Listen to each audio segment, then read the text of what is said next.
What is different? What is different about Miami Vice from all the other police shows?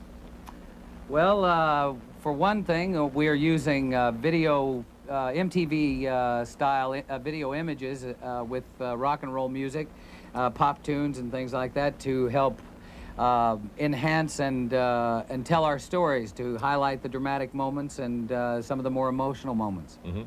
Did you take time to go out on the streets with a Vice officer to see what Vice is really like working the streets? Oh, yeah. Most definitely. We continue to do it. It's a continuation of study and study and study. I mean, police work is just like acting. It never ends. We research the files, we research the minds of the police officers that we work with, our technical advisors, et cetera, et cetera. Plus, we did some weapons and tactics training in Los Angeles before we started the actual series.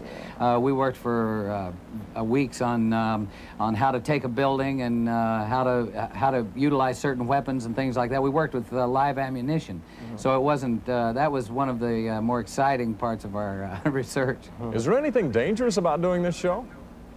Yeah, we get into some kind of serious situations all the time.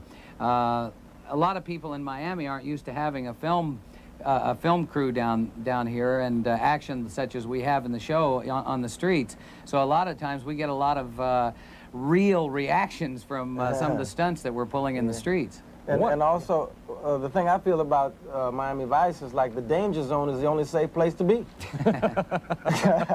I mean, really, when you're in the eye of the hurricane, that's what, you know, people want to... Well, at first, I think there were some reservations, mainly due to the title of our show, but since the airing of the pilot, and even before that, once they got to know us and realized that we weren't here to take advantage of the city, but in fact to use the city as a third character and show the beauty of Miami, the social structures and intricacies of the city, and to show also that, like America, Miami's had its problems in the past, and that's no secret to all of us. It's been in the news, but Miami is dealing with those problems in a very professional and real way, and it's a great place to live and work, and absolutely, we don't use violence or sex for in gratuitous ways. We use it when it maintains the dramatic integrity of the show.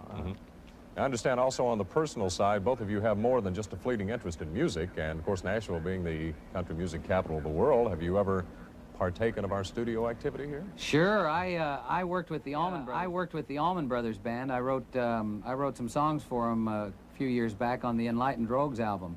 Plus, Dickie Betts is one of my closest friends in the world, and we continue to co-write songs together. In fact, I think he's in Nashville now working on an album on his own. I was trying to go up there to give him some help, but I think he can get by without me. Well, mostly, yeah, you get a lot of help from your agents, and it's pretty much impossible to work without agents, but you end up doing most of it on your own. I mean, Philip and I, we went after these roles.